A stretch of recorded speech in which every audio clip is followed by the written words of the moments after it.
রাষ্ট্রীয় পতাকায় মোরা কফিনে স্বামীর দেহ মঙ্গলবার কাশ্মীরে বন্দুকধারীদের বুলেটের সঙ্গে মাত্র 7 দিনে বিবাহিত জীবনে শেষ হয়ে গেছে হরিয়ানার গুরুগ্রামের বাসিন্দা হিমাংশু নড়াইল।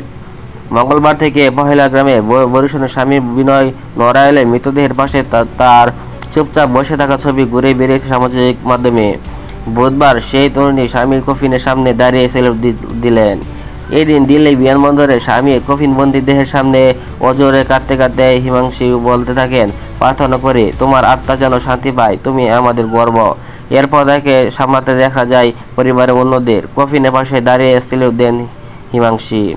বুধবার যখন দিল্লি বিমানবন্দরে নৌসেনারা তরফে বিনয় নড়াইলকে শেষ শ্রদ্ধা জানানো হয়, তখনই সেখানে উপস্থিত ছিলেন হিমাংশু ও তার পরিবারের অন্য সদস্যরা।